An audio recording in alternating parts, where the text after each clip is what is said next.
안녕하세요, 윤테크입니다. 제가 원래는 아파트 청약 위주로 설명을 해드렸었는데 오늘은 시흥 장현지구에 위치한 메타원 지식산업센터에 대해서 알아보도록 하겠습니다. 제가 주로 아파트 청약에 대해서 말씀드리잖아요. 부동산 투자하실 때 가장 먼저 해야 되는 게 내 집 마련이라고 생각합니다. 그것도 청약으로 내 집 마련하면 가장 좋고요. 그러고 나서는 두 번째 단계로 수익형 부동산을 통해서 매달 월세를 만드셔야 되는데 개인적으로는 이 지식산업센터가 굉장히 좋은 것 같습니다. 왜냐하면 대출도 많이 나오고 상대적으로 임차 맞추기도 쉬워요. 이것 외에도 오피스텔이라든지 상가라든지 다양한 수익형 부동산이 있는데 이것저것 다 공부해 보시면서 본인한테 맞는 수익형 부동산을 찾아보시면 됩니다. 일단 오늘 설명드릴 단지는 시흥 장현지구에 위치한 메타원이라는 지식산업센터고요. 여기에 대한 내용을 보시면서 지식산업센터에 대해서 공부를 좀 해보시고요. 본인한테 맞는 수익형 부동산을 찾아보시길 바랍니다. 내 집 마련하는 방법을 보면 경매, 일반 매매, 청약 이렇게 있는데 이 셋 중에서는 개인적으로는 청약이 가장 가성비가 좋다고 생각됩니다. 지식산업센터도 마찬가지인데요. 경매로 받으면 가장 좋겠지만 지식산업센터 물량은 경매로 잘 나오지 않습니다. 그러면 고려할 수 있는 게 일반 매매 또는 이러한 청약인데요. 누구나 쉽게 할 수 있는 일반 매매보다는 아무래도 청약을 통해서 분양을 받는 게 조금 더 유리합니다. 일반 매매랑은 다르게 바로 입주할 수도 없고 임차를 맞출 수도 없기 때문에 그거에 대한 시간적인 보상은 충분히 이루어질 거예요. 그래서 저는 아파트든 지식산업센터든 청약을 통해서 분양을 받는 게 가장 좋다고 생각이 들고요. 저도 개인적으로 제가 살 집을 청약을 통해서 마련한 다음에 경기 남부 지역 쪽에 섹션 오피스를 분양받았습니다. 23년 초에 완공이 될 것 같고요. 거기도 임차를 맞추다가 정 안 되면 제가 쓸 예정입니다. 여러분들도 이러한 투자가 처음이라고 하시면 임차를 정 못 맞췄을 때 내가 들어가서라도 쓸 수 있는 곳, 그러한 곳들을 첫 투자로 접근하시면 괜찮을 거라고 생각이 듭니다. 자, 이제 본론으로 들어가서 여기 지식산업센터에 대해서 조금 더 자세히 알아보는 시간을 가져볼게요. 자, 조금 더 자세한 입지를 보면 시흥시 내에 장현지구에 메타원이 들어오게 됩니다. 이 장현지구는 차량을 이용하면 여의도까지 30분, 강남까지는 50분, 판교까지는 30분이 소요됩니다. 그리고 지식산업센터 같은 경우는 아파트와는 다르게 규제가 거의 없어요. 아파트를 여러 채 투자하면 가장 좋겠지만 첫 주택을 구입하고 두 번째 주택을 구입할 때부터는 취득세, 양도세, 재산세 이런 게 어마어마합니다. 그래서 똘똘한 한 채 마련하고 나서부터는 투자할 게 딱히 없는데요. 그때 대안이 될 수 있는 게 바로 이 지식산업센터입니다. 조금 더 자세한 입지를 보게 되면 시흥 능곡역 옆에 메타원이 이렇게 들어오게 되고요. 위쪽으로는 장곡역, 월판선이 있고 시흥시청역은 서해선, 신안산선, 월판선이 모두 들어옵니다. 아쉽게도 역하고는 그렇게 가까이에 위치하진 않는데요. 지도에서 정확한 직선 거리도 한번 찍어 보겠습니다. 지도에서 보게 되면 메타원 위치가 이쯤에 들어올 것 같고요. 자, 거리 한번 재보겠습니다. 시흥 능곡역까지는 대략적으로 직선 거리가 한 1km 정도 되고, 자, 위쪽에 시흥시청역까지는 1.8km, 나중에 월판선이 들어오는 장곡역까지는 대략적으로 1.6km의 거리가 나옵니다. 역하고의 거리는 조금 있는 편이고요. 근데 주변에 지식산업센터를 있나 찾아보면 거의 없습니다. 지금 나와 있는 물량은 이쪽에 나와 있는데 여기도 두 개만 지금 매물이 나와 있고 자세히 눌러보면 사용 승인일이 24년 10월, 입주가 24년 10월이죠. 전용 22평 기준에서 한 3억 3,400에 나오고 있습니다. 나중에 메타원 분양가가 확정이 되면 여기랑 한번 비교해 보면 좋을 것 같고요. 현재 프리미엄이 있나 없나도 확인해 보시면 괜찮을 것 같습니다. 이런 식으로 투자 가치가 얼마나 되는지 확인해 보시고 본인 자금 여력에 따라서 투자를 해야 될지 말지 그거를 결정해 보시면 될 것 같고요. 아무리 입지가 좋고 시설 자체가 신축이고 좋다고 할지라도 분양가가 가장 중요하겠죠. 분양가가 싸야지 투자 가치가 있습니다. 현재 서해선은 지금 운행을 하고 있고요. 그리고 여의도까지 연결되는 신안산선이 착공 예정입니다. 그리고 월곶 판교선, 판교까지 갈 수 있는 월판선도 착공 예정이 되어 있고요. 신안산선은 한 26년쯤에 다 완성이 될 것 같고, 월판선은 27년쯤에 개통이 될 것으로 예상이 됩니다. 시흥 장현지구가 현재는 교통이 좋다고 말할 수는 없지만 나중에는 교통이 획기적으로 좋아진다고 보시면 됩니다. 여의도랑도 한층 가까워지고 구로라든지 가산 디지털 단지, 광명까지도 가까워집니다. 나중에는 여기뿐만 아니라 광명 테크노밸리가 들어오면 거기도 일자리가 어마어마하게 들어올 거예요. 그리고 참고로 메타원 주변에는 인근의 산업단지들이 굉장히 많이 있습니다. 약 38,000개의 업체 위치로 원활한 업무 교류가 가능하다고 나와 있죠. 지금 부동산 규제가 굉장히 많죠. 지식산업센터는 규제가 없고 전매 또한 가능하기 때문에 계약금 정도만 있다고 할지라도 프리미엄이 형성이 된다면 피받고 팔 수도 있고요. 그리고 나중에 본인이 직접 입주해서 쓴다고 하면 분양가의 최대 80%까지도 대출이 가능합니다. 나중에 주변 시세가 많이 오르면 90%까지 받는 것도 봤어요. 근데 보수적으로 한 70%에서 80% 정도 생각하시면 될 것 같습니다. 그리고 작년만 보더라도 지식산업센터 시세가 굉장히 많이 올랐죠. 원래는 이런 상품들은 아는 사람만 아는 상품이었는데 지금은 모르시는 분들이 더 없으실 겁니다. 계속해서 오피스 공실률은 감소하고 있고 투자 수익성도 계속해서 증가하는 추세라고 보시면 됩니다. 서울에 있는 지식산업센터뿐만 아니라 경기권에 있는 지식산업센터도 계속해서 수익률이 오르고 있습니다. 아무래도 대출을 많이 실행하면 수익률은 높아질 수밖에 없겠죠. 근데 조심하셔야 될 거는 금리 인상기잖아요. 금리가 많이 올라가면 올라갈수록 수익형 부동산은 메리트가 적어집니다. 그런 것도 감수하셔서 결정을 하셔야 되고요. 지식산업센터 공급량은 계속해서 늘고 있는데 작년뿐만 아니라 16년도부터 해가지고 계속해서 오르고 있죠. 대표적으로 서울의 문정동하고 가산 디지털 단지, 구로 디지털 단지에 있는 지식산업센터들 가격이 어마어마하게 올랐습니다. 지식산업센터가 진짜 좋은 게 대출도 많이 나오는데 그렇게 해서 이제 월세도 많이 받을 수 있고요. 거기다가 매매 가격까지 상승하면 시세 차익하고 월세 수익 두 마리의 토끼를 다 얻을 수 있는 게 이러한 지식산업센터라고 생각을 하시면 됩니다. 저도 예전에 가산 디지털 단지 쪽에 있는 지산을 몇 개 봤었는데 거기는 분양가가 저렴하긴 한데 국가산업단지라서 직접 쓸 사람만 됐어요. 편법으로 사업자 내서 하는 방법도 있긴 한데 아무래도 부동산은 오래 가져가는 거기 때문에 그러한 편법을 이용하면 언젠간 걸릴 것 같아서 하지는 않았습니다. 근데 본인이 직접 사업을 영위하실 분들은 그러한 국가산업단지 쪽도 알아보시면 좋을 것 같아요. 지식산업센터는 업종 제한이 있기 때문에 그 업종하고 딱 맞는다고 하면 저렴하게도 분양을 받을 수 있는 방법이 있고요. 그리고 여기 보시면 경기도 지역별 지식산업센터 공급 예정 물량이라고 나와 있는데 아파트도 그렇지만 지식산업센터도 공급과 수요가 가장 중요합니다. 공급이 많으면 아무래도 가격이 떨어질 수밖에 없고요. 공급이 적고 희소하다면 가격은 상승할 수밖에 없습니다. 주변의 수요와 공급까지 고려하셔서 투자를 결정하시면 됩니다. 여력이 된다고 하면 서울에 투자하는 게 가장 좋긴 한데 지금 문정동 쪽만 가보더라도 가격이 어마어마합니다. 잘 찾아보시면 경기도에도 충분한 기회가 있기 때문에 주변 시세랑 공급 같은 거 잘 비교해 보셔서 투자를 고려해 보시면 됩니다. 주변에 있는 지식산업센터 매매가 상승률을 보면 확실히 많이 상승했죠. 2018년에 비해서는 안양 의왕권은 2배 정도 상승을 했고 인천 송도 남동공단 여기도 거의 2배가량 상승을 했고요. 동탄 같은 경우도 2018년에 비해서는 1.5배 이상 상승을 했다고 보시면 됩니다. 보통 수익형 부동산은 시세 차익을 얻기 쉽지 않은데 지식산업센터는 생각보다는 매매 상승률이 높은 편이에요. 주식으로 보더라도 배당주가 크게 상승하기는 쉽지 않은데 이 지식산업센터는 배당주인데도 성장주 못지않게 잘 성장하는 그런 상품이라고 생각을 하시면 됩니다. 근데 현재 시점에서 지산 가격을 보면 워낙 많이 올랐기 때문에 아마도 새롭게 분양하시는 분들은 그 오른 가격을 다 반영해서 분양가를 책정할 거예요. 그렇기 때문에 분양가가 얼마나 싸게 나올지가 중요하고요.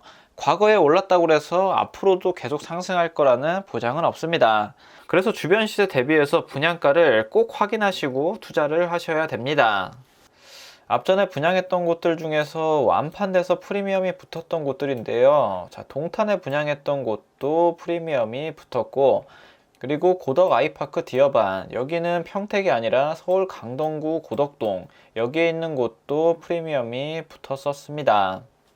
경쟁률을 보면 뭐 31.5대 1, 최고는 410대 1, 이렇게 높은 경쟁률로 마감이 됐었고요.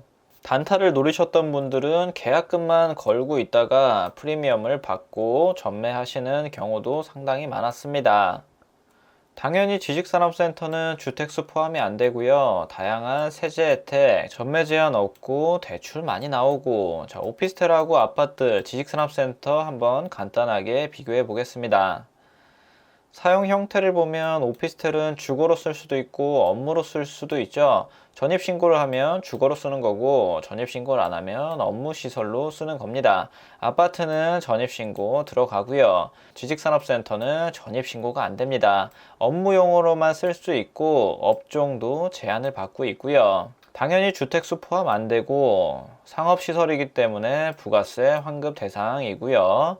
취득세 같은 경우는 보통 상업시설은 4.6%인데 지식산업센터도 원래는 4.6%입니다. 근데 5년 이상 법인이라든지 최초로 분양받아서 쓰시는 분들은 2.3%예요. 취득세가 50% 감면됩니다. 그리고 재산세에서도 어느 정도 감면 혜택이 있고요. 이 내용은 뒤에서 조금 더 자세히 다뤄보도록 하겠습니다. 그리고 양도세 같은 경우는 기본세율 2년 이상 보유하셨으면 기본세율로 적용받습니다. 아파트 같은 경우는 좀 복잡하긴 하지만 보유기간이나 실거주 유무에 따라서 많이 달라지고요. 그리고 취직산업센터는 전매 가능, 근데 오피스텔하고 아파트는 제한을 받습니다. 그리고 대출 범위를 보게 되면 확실히 아파트나 오피스텔보다는 많이 나오고요. 70%에서 많게는 90%까지 가능하다고 보시면 됩니다. 투자금은 뭐 분양가의 20, 30%인데 계약금이 10%일 경우에는 10%만 있으시면 되고요. 확실히 같은 수익형 부동산인 오피스텔이랑 비교했을 때 지식산업센터는 충분히 메리트가 있다고 생각이 듭니다. 자, 지식산업센터 실입주 기업을 대상으로 취득세 50% 감면된다고 말씀드렸죠. 재산세도 37.5% 감면이 됩니다. 일단은 22년 12월 31일까지로 나와 있는데 이 법률은 연장될 수도 있고 종료될 수도 있습니다. 근데 제 생각에는 계속해서 연장되지 않을까 생각이 듭니다. 자, 취득세랑 재산세 관련된 법률이 있는데 일단 지식산업센터 설립자 및 최초 분양 입주자 이분들한테는 취득세 50% 감면, 재산세 37.5% 감면합니다. 그 외에도 다양한 조건에 부합이 되면 취득세랑 재산세를 이렇게 감면을 해주고요. 이뿐만 아니라 이러한 기업들에 해당이 되면 뭐 다양한 특별한 혜택이 있습니다. 해당되시는 분들은 잘 읽어보셔서 이러한 혜택들을 다 받아가시길 바랍니다. 그리고 법인 사업장 같은 경우도 5년 이상 법인, 5년 미만 법인 이렇게 해가지고 세제 혜택이 들어가는 게 있습니다. 여기 해당되시는 분들도 잘 한번 참고해 보세요. 장현지구에서 분양했던 걸 보면 뭐 4개월 내에 분양이 완료됐다고 나오죠. 아까 봤던 광양 프론티어 밸리 8차도 있었고 지식산업센터는 아니지만 일반 오피스 시티프론트 561도 있었습니다. 그 사이에 들어오는 게 지식산업센터랑 상가 지하 4층부터 지상 10층까지 올라오고요. 뭐 화장실하고 욕실이 있는 라이브 오피스 그리고 업무 공간으로만 쓰일 수 있는 섹션 오피스 이렇게 두 가지 형태로 공급이 됩니다. 아직 분양가는 정해지지는 않았고요. 시티프론트랑 광양 프론티어 밸리 모두 다 분양이 완료가 되었습니다. 자, 원래 지식산업센터는 아파트형 공장이죠. 옛날에는 이런 식으로 지어지다가 점점 깔끔하게 모습이 바뀝니다. 라이브 오피스, 섹션 오피스, 그리고 상업시설 이렇게 들어가고요. 옛날처럼 호실을 막 크게 짓지 않고 1, 2인이 들어갈 수 있는 오피스 한 전용 8, 9평 그리고 12평, 16평 이런 식으로 많이 들어옵니다. 그래서 조금 더 크게 쓰고 싶으신 분들은 호실을 터서 사용하시면 되고요. 작게 쓰실 분들은 8, 9평 안에서 쓰시면 됩니다. 상품 층별 용도를 보면 지하 1층에 상가랑 지식산업센터 들어가고 지하 2층부터 지하 4층은 지하주차장, 1층은 상가랑 주차타워, 2층하고 7층은 섹션 오피스, 8층에서 10층은 라이브 오피스가 들어갑니다. 조금 더 자세히 보면 라이브 오피스가 8층에서 10층부터 들어가죠. 소규모 기업 특화 상품으로 업무랑 휴식이 가능한 복합시설입니다. 여기는 욕실이 설치되어 있어서 업무뿐만 아니라 주거도 가능하고요. 약간 기숙사 같은 느낌이라고 보셔도 됩니다. 하지만 전입신고가 되는 그러한 상품은 아니고요. 일도 할 수 있고 주거도 할 수 있다고 보시면 됩니다. 그리고 일반적인 섹션 오피스 2층부터 7층 여러분들이 자주 봤던 그러한 사무실 형태를 갖춘 것이라고 보시면 되고요. 소액 투자도 가능하게끔 한 호실을 이렇게 8, 9평짜리로 했고요. 이러한 공간이 더 필요하다고 하시면 이렇게 2개 호실 묶을 수도 있고 3개 호실 더 묶을 수도 있습니다. 이렇게 자유롭게 분할했다가 합쳤다 할 수 있기 때문에 다양한 임차인을 받을 수 있는 특징이 있습니다. 다음으로 라이브 오피스를 조금 자세히 보면 이 그림이 메타원 유닛이거든요. 층고 높이는 5.5m로 설계가 되고 일부 호실은 6m로 더 높게 설계가 됩니다. 복층에는 이렇게 휴식 공간, 회의 공간이 있고 1층에는 업무 공간, 사무실로 이렇게 쓰이고 있습니다. 여기 모델하우스 가면 조금 더 자세히 볼 수 있지만 바쁘신 분들을 위해서 간단하게 한번 살펴보도록 하겠습니다. 일단 평면을 보면 현관 이쪽으로 들어와서 바로 주방이 있죠. 라이브 오피스인데 주방이 있습니다. 그리고 우측에는 화장실, 가운데는 리빙룸, 그리고 사무실 공간이 이렇게 있고요. 또 바깥에는 테라스까지 있습니다. 라이브 오피스라고 하기에는 아파트랑 굉장히 유사한 구조로 빠져 있고요. 그리고 여기 계단을 이용해서 2층 올라갈 수 있는데 이 공간을 잘 활용해서 팬트리로도 쓰이고 있죠. 2층으로 올라가시면 여기가 휴식 공간, 여기가 회의 공간이라고 보시면 됩니다. 1층은 아까 보셨다시피 여기가 주방, 올라가는 곳, 팬트리, 사무실 공간 이렇게 구성이 되고요. 사무실 공간은 조금 더 자세히 보면 이렇게 나와 있고요. 그리고 사무실 안에 있는 옷장은 이렇게 구성되어 있는 걸 볼 수 있습니다. 다음으로 주방도 이렇게 구성이 되어 있고요. 이러한 냉장고도 무상 옵션으로 들어간다고 합니다.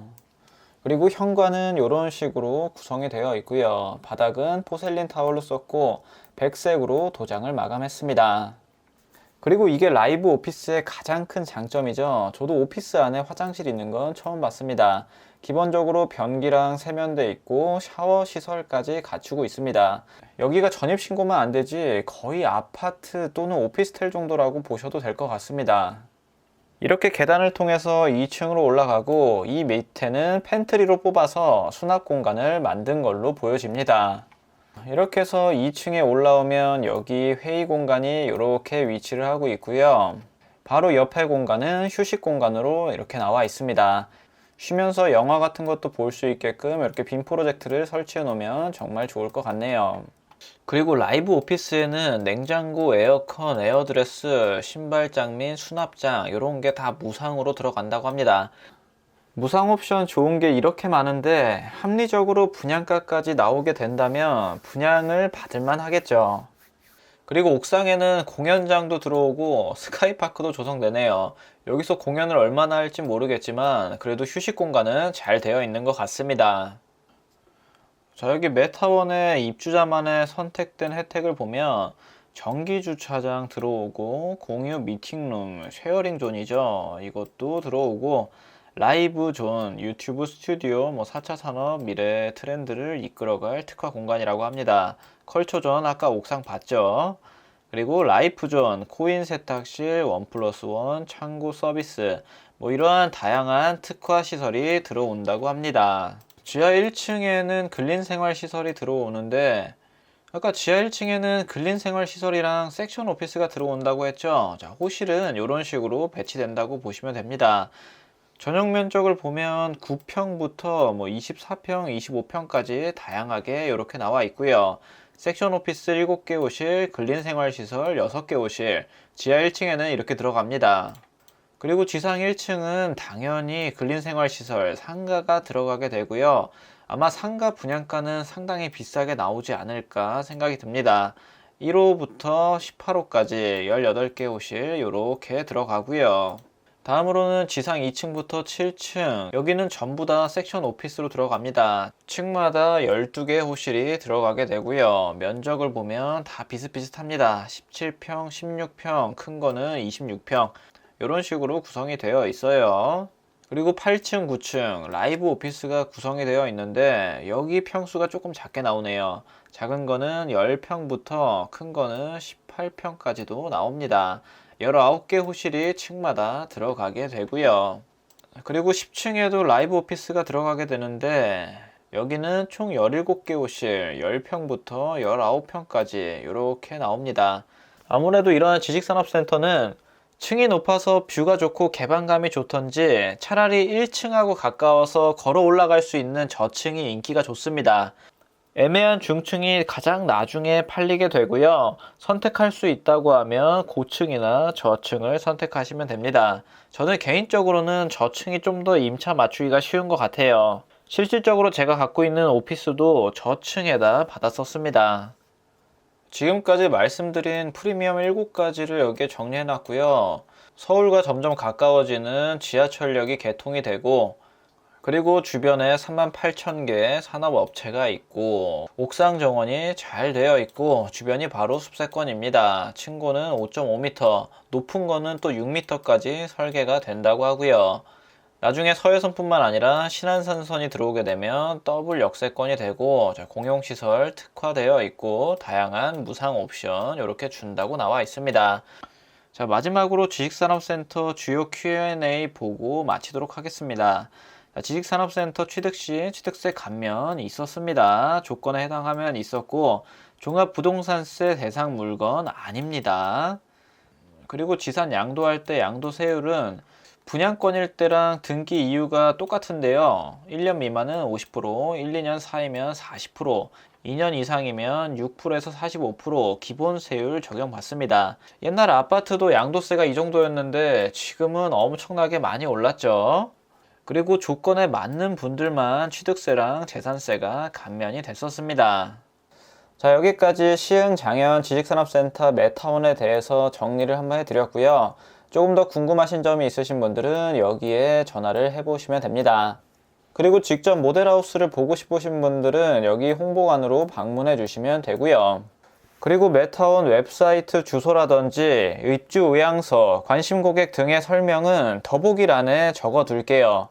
관심 있으신 분들은 참고해 보시면 좋을 것 같습니다. 자, 오늘 내용은 여기까지 하도록 하겠습니다. 감사합니다.